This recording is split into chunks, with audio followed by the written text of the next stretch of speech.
Games in this podcast range from E to M.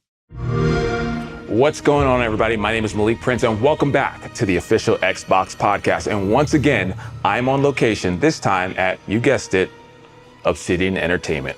You may know them most recently from releasing games such as The Outer Worlds, Grounded, Pentiment. But today we're here to talk about a game that is just 3 months away. And yes, I'm talking about Avowed. Now, they are no strangers to the official Xbox podcast. We've definitely had them on the show before, but never quite like this. So they've invited me out to their studio here in beautiful, sunny Irvine, California, to not only see the game, but play the game. Not only play the game, but play a section of the game that no one has seen before outside of these walls. I'm also gonna get to talk to the devs and learn a little bit about their culture. So let me quit yapping, because you're not here for that. Let's get right to it. All right, now it's the moment of truth. I am going inside the studio. Let me knock on the door, see who answers. Who could it be?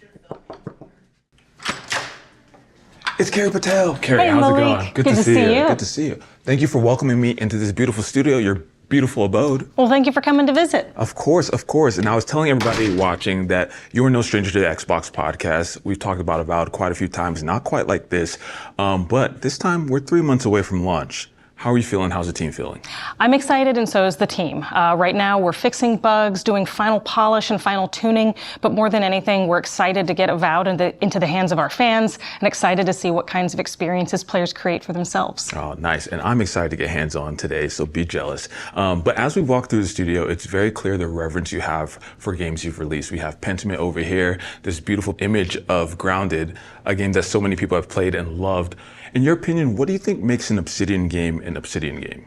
So for us, an Obsidian game is really about creating a rich, reactive, and interactive world for players to put themselves into, experiment, and see their choice and consequences play out in real time, and also giving players a really meaty role to inhabit in the game. Something where they can see not just the narrative consequences of their choices, but also make mechanical decisions about how they build their character, how they play, and how they progress through the world. Yeah, and we saw a little bit of that during the post-Xbox Game Showcase podcast, where you brought in that awesome build of the game. And again, to your point on the narrative choices people were able to make, or the different ways you tackle the mission, whether it's stealth or going in sword slashing, like it's really great to see that. And so I love that answer. But I want to go back to a little bit about the studio culture, because there's certain ways that you kind of honor some of the teammates that you have here, some of the studio members, right? Yeah, so we're not just developers, we're also players, and that means playing our own games as well. So each of us has a little pennant on the door to our office, and that celebrates how many years we've been with the studio. So Matt and Brandon here have both been here 15 years, and also the games that we've completed natural playthroughs of. So Brandon here has quite the collection of playthrough pins. Oh, which is so cool. Even for like new employees to come in and see sort of how you honor the devs at the studio and the people, to your point, players of the games that they make. It's just a really cool thing, and it's got to feel really good for those new folks that come in. So now, what would you say, in your opinion, you're most excited for players to experience when they jump into Avowed? I'm really excited to see just the way players build and progress their own characters. One of the most exciting things from the runs we've been doing lately with press has just been seeing the very different experiences that people get with different kinds of builds. That means builds with different abilities, different weapon loadouts, and different ways of approaching combat. Those things all can feel very different, and I just love seeing how players make a through their own, both through the way that they build and progress their characters, and also through the choices they make moment to moment. It's all about playing the way you want. So set it up for us here today, Carrie. What am I going to be experiencing? So you're going to be experiencing the first couple hours of the game. Nice. So that includes a brief introductory level where we'll introduce you to not only the mechanics, but also the world, your role as the envoy of Adir. And after that, you'll get into Dawnshore, which is the first major region of the game. And there you'll get a sense for the Living Lands, which is this very vibrant, colorful world. And you'll also get a sense for some of the conflicts and tensions between the Adirans, who are your people, and the locals of the Living Lands. And you'll get to meet your first companion, Kai. Ooh, what a tease, what a tease. I'm excited to jump in. Carrie, thank you so much for introing me into the studio. Thank you. So excited to play the game when it releases in February, but I'm going to get to play it today.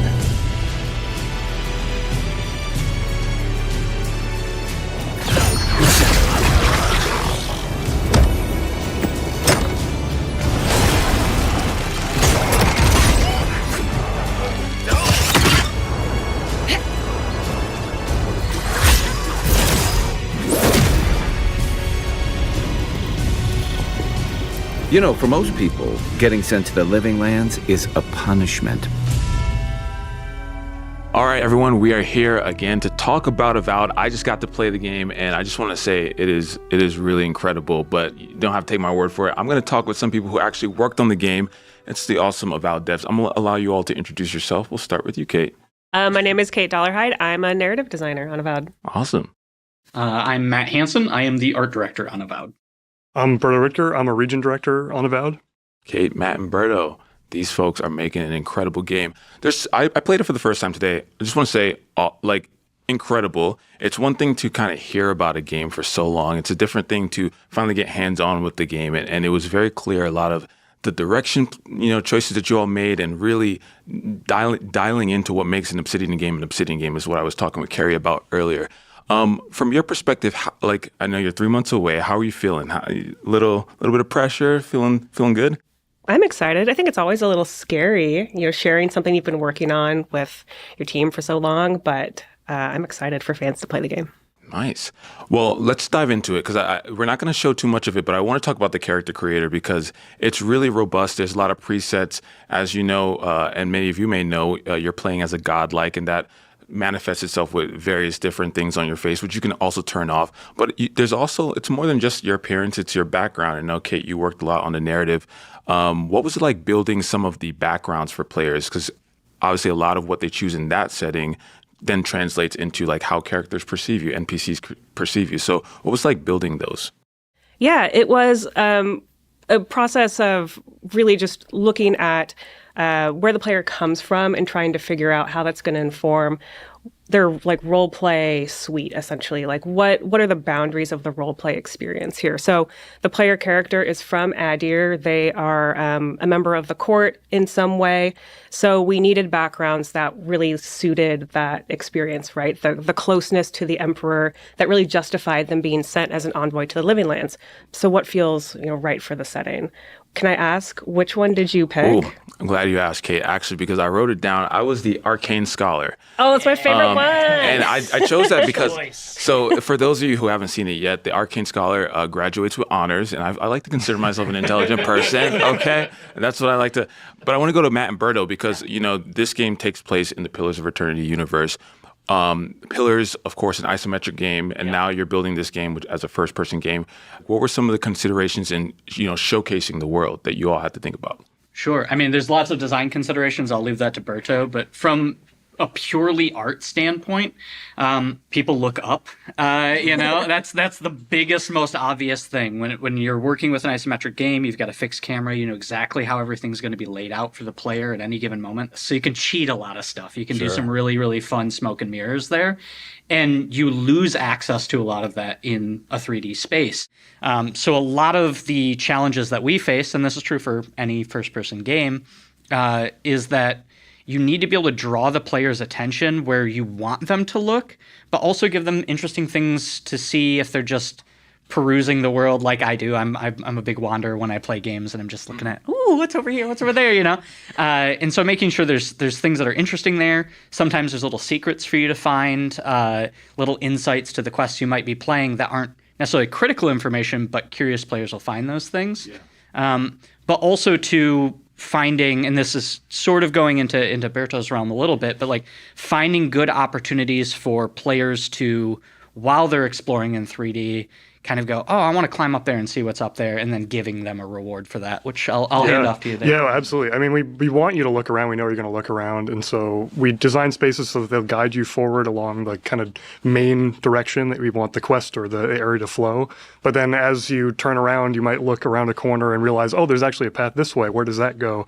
And that'll lead you to little found secrets, narrative storytelling, another encounter or loot or uniques, that sort of stuff. And so it's both in a first-person environment, it's a lot more freedom in how you look at things, but we also have a parkour and climbing system, so that allows the space to get a lot more vertical than in the past. So yeah, and that's something I definitely noticed as I was playing earlier. It's like I felt like I got rewarded for exploring and going and like reading the notes, right, and getting the backstory.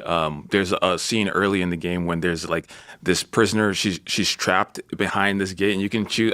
I chose to let her out. I don't know if you cannot choose to let her out. You can. Oh, really? Yeah. There's some fun consequences if you do. Oh, see, this is what I love is going to be the theme, is play the way you want. You're going to see a lot of that. And so I let her out, but I was able to kind of go and look into, when I was going to get the key to let her out, there was like a note that explained like what she did and how she was kind of being rude to the people who captured her. And so it was just cool to see that, again, you get as much out of the game as you put into it from the exploration standpoint. Now, Matt, what you said a little bit earlier on like the vistas and kind of looking around, that's one of the things I noticed. If we can go back a little bit, and we're actually watching footage, just for everyone at home, I played the game. Jeff, of course, Xbox Podcast Extraordinaire, also played the game. And so you may see some of the gameplay from both of us here, but look at this world. It is incredible. I think you all have built such, I mean, visually speaking, like just looking at the vistas and how far you can see in the distance, it's incredible. And I'm sure as you're building a game, you're thinking, Kate, on like, hey, what does this mean for the story? Like, what are the places, like, what are the towns that I'm trying to build to kind of communicate? It feels like a living and breathing world, I'm assuming. Yeah, absolutely. I think, like Berto, area designers, they want to create these like really cool little paths, these fun secret areas.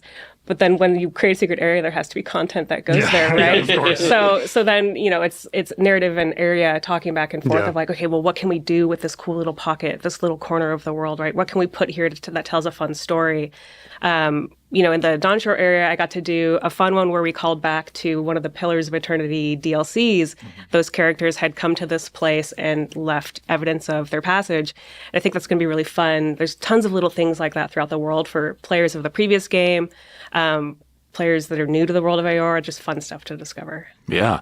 And then part of that, Matt, from designing the characters and NPCs around the world, even like the way they dress, I'm jealous of the suspenders. I feel like I could rock them, maybe not as good as you. Nah, you'd pull it off.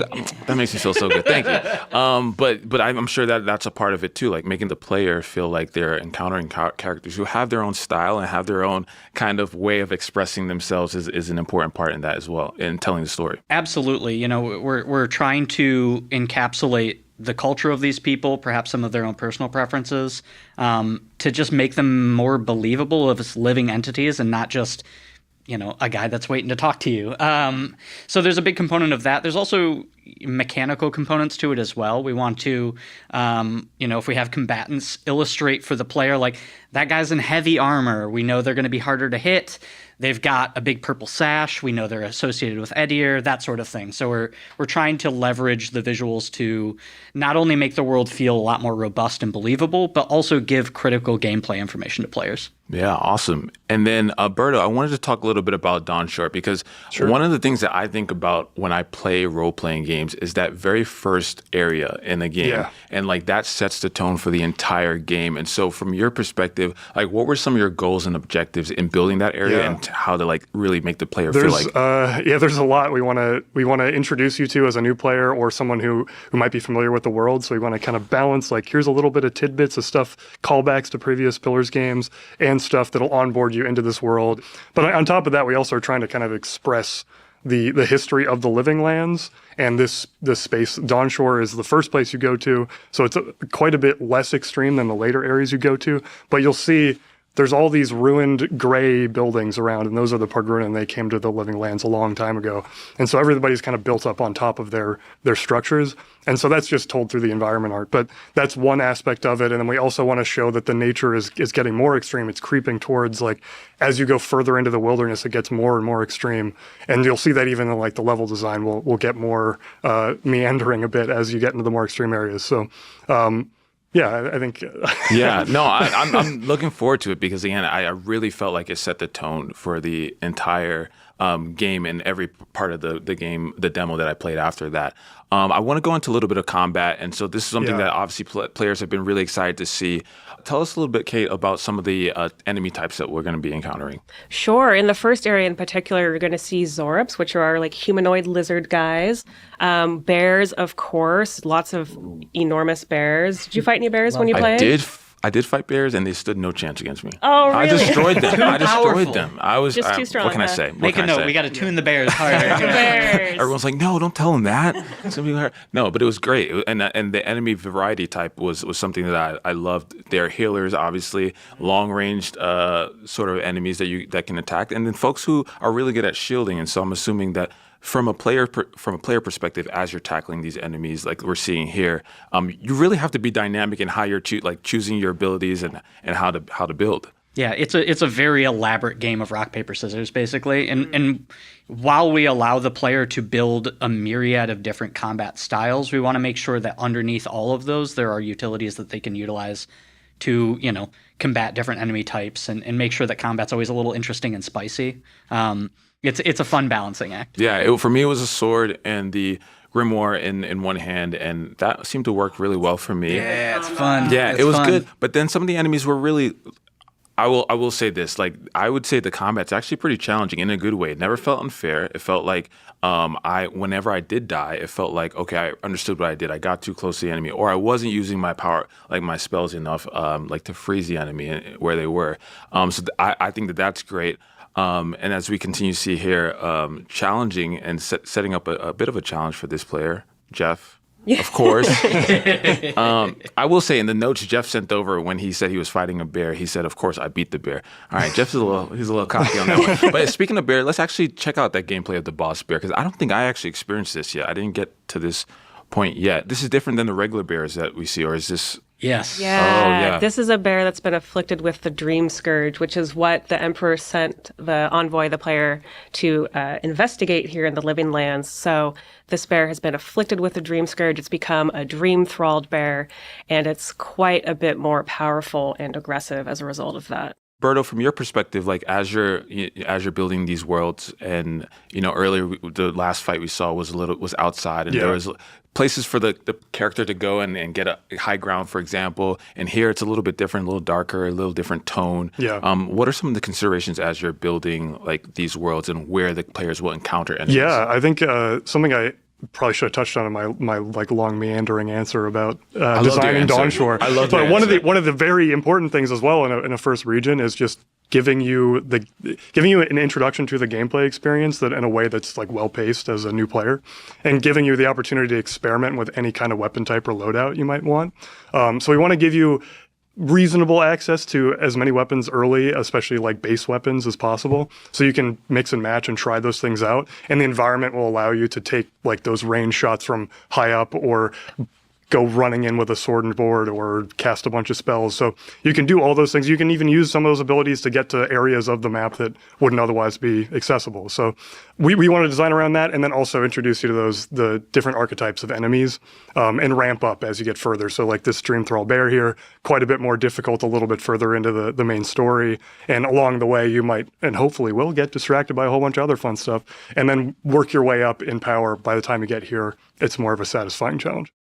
Yeah. All right, so I want to talk about the narrative. We talked a little bit earlier, Kate, about some of your ability to come off as a jerk a little bit, and some of the dialogue choices, which I, again, love in a game. But what I was surprised about was like how deep in conversation you can go. It is not just select a choice and then just exhaust all the choices and get out of the conversation. It's literally like a kind of branching task. And so 2 questions: how did you all find the time to make all of those dialogue options? And then 2, why was it so important to kind of go into depth? Yeah, absolutely. It certainly takes quite a long time to create conversations in the way that we do at Obsidian. But the reason we do it is because player agency is really at the core of the gameplay experience here. And that is not just like you play your way in the open world, play with the weapons that you want, but also play your character the way you want to play them. And that means being able to take on personas as you want and really like drill down in conversation into the stuff that's really important to you. So, if you're talking to a character like Sansa, he's going to give you a quest, and you could, if you wanted to, beeline for the quest information, get it, and run off and go do that. Or you can really sit down and talk to him and get to know more about who he is. And we do that because we want the player to feel like the character is their own, that they're really making this character that they have in their head, and they're able to make characters that feel substantially different from each other. And Berto, from your perspective, as you're building these quests, what were some of the goals that you and your team had in building those side quests and making them seem meaningful? Yeah, so at Obsidian, we're very fond of missable content, honestly. Like, our games are full of it, and that's what our side quests really are. Like, at the end of the day, you're going to play some side quests, but not everybody's going to play the same combination of side quests. And so the whole experience is like, it's dynamic to how you play the game. You might stumble across like the midway point of a quest, like or a particular item or something that somebody wants, and then when you talk to them, you realize, oh, I already have this thing, or I killed that person, and then the quest adapts to that. So you can play things out of order. You can do things a little bit ahead of time if you end up doing that with your exploration. Yeah. We try to design around a well-paced player experience. Well, it's super smart, and maybe this is a question for all three of you, just from your personal game preferences and the philosophy that you mentioned, Berto, because I'm interested in what is the allure of creating missable content? Because in maybe a regular player's head, it's like, well, why would you want to make something, put all this effort into a piece of content that somebody may not get to? But I guess why do you all cherish that aspect of the game so much? Yeah, go ahead. I'll talk to that a little bit. I mean, for me, it's about creating a living world. Yeah. You know, if you're walking down the street, you don't go into every shop, but people are living their lives in there, right? And to some degree, we want to sort of sell that idea in the game as well. And so making sure that players get that sensation of this is a living world, I am but a character in it. And also there's just the added nice thing of our games have a lot of replay value. Yeah. Even on that second or third or fourth playthrough, if you're playing 4 times, you're awesome. But on those subsequent playthroughs, you can still find content you never experienced before. Not just content that you're going through in a different way, but that you've just never found. And that's super important to us. Yeah. I mean, even I wouldn't even call it this was a missable piece of content, but it wasn't like a mission. But as I got on the dock of Paradisi, is that what it's called? Paradisi, yeah. Paradisi. Yeah. So I was walking off the dock, and then there was a conversation going off to the left, and they were talking, and I just wanted to peek over to see who was talking. And the NPC literally looked up at me and said, like, "Oh, someone's listening." That's enough for now. You got a listener. It was like that small, tiny little detail is such a cool thing that, to your point, Matt, makes it feel like a living world. It makes it feel like, man, these NPCs are reacting to everything that I do, even if like most people won't see that. It's just a cool thing to have in there. It's funny you bring that up because I noticed for the first time, and I think this is probably your doing, in one of our last regions of the game, you're walking towards an ostensibly very important meeting you're about to have, and you can hear people arguing behind the door. And if you just walk in, they react and they go, "Oh, we have a visitor," and they stop. I sat there with the door closed for a good 3 minutes, and they just kept arguing. It was so good. It was so excellent. Fun fact, when you make games this big, all of us get surprised sometimes. Yeah, it's really great. That. All right, so Kate, the last thing I want to talk about is Party Camp, which is basically your chance to, rest, interact with your companions, and also reflect on the missions that you went. And can you talk a little bit more about what goes on in Party Camp? Yeah, absolutely. So game like ours, it's very difficult to control the pacing, right? Because the player can go anywhere and do anything at any time. So we as designers don't necessarily know where they are at any given time. So it's difficult to pace the experience. So instead, what we want to do is allow the player to pace it for themselves. And that's kind of where Party Camp comes in. When they're out in the open zone, running around, killing monsters, there's high tension environment. Mm-hmm. Party Camp is a chance to step back and decompress with your companions, talk about the quests that you've done, talk about what everyone's going through, what their thoughts are on the main story overall, and also to upgrade your weapons and have a nap. Yeah, which as a professional napper, I can appreciate. You'll know when the game comes out, February 18th, day one on Game Pass. What are you all most excited? I'll throw to all three of you. What are you most excited for players to experience when they jump in? Ooh, my favorite things are spoilers. So I'll say in the first region that you've seen, the Dawn Treader dungeon, I think we showed off a little bit at Gamescom. It was my favorite piece of content to work on. It was an absolute blast to put together. Berto and I worked on it together with a few other fantastic folks. Yeah. And it was just a great experience. And I love how it came out. So I'm excited for people to see that. Okay, so a little bit earlier in the game. Yeah. Awesome. Matt? Boy, I'll go even earlier because I'm one of those cats that will spend like 3 hours in character creation. Yeah. And I know we'll probably talk about that more later, but I am really excited to see the weirdos that people make and then how they choose to play them in the world. You can make some real freaks. It's great. But beyond that, in general, just I'm really excited for people to holistically get to experience the world of Aora. And for a lot of people, this will be their first adventure into that world. And I'm hoping that some of them will get really excited by what they've played here and maybe dip their toe into Pillars 1 and 2. I love that. Berto. Honestly, it's very hard to pick favorites. I mean, Dawn Shredder would be up on the list, but I don't want to have just a very redundant list here. But in the spirit of that and just Dawn Shore generally and this world we built, like we're doing a lot of long playthroughs now that we're towards the end of the project. And I am just blown away constantly when I'm exploring the environment, stuff that I didn't even realize was in the game. And I tend to know a lot, particularly in the early game, like where things are just because I have to. But I'll stumble across things like, wow, I didn't realize somebody wrote this example here. There's like storytelling that incorporates into this character that I thought was just this little character that we've built upon over the years. And so, yeah, there's the feeling of exploration, wanderlust in the environment is just awesome, and I'm really excited for people to experience it. Yeah, I mean, it was very apparent, like how much there is and how deep it goes from a dialogue perspective, from a play the way you want, whether it's combat-wise or you know, how you tackle a mission and the traversal. Like, there's just so many aspects of this game that I think people are going to be blown away. You're really going to love it. I'm not just saying that because I work. I promise you, it's gonna be something really special. So again, Avowed is out February 18th on Xbox and PC, and of course, day one with Xbox Game Pass Ultimate. And of course, if you pre-order the premium edition, you get to play up to 5 days early. So why wouldn't you want to do it? Kate, Matt, Berto, thank you so much for talking to me about Avowed. You all are building something like truly special. Thanks so much. Thank you. Thank you. Of course. Really appreciate it.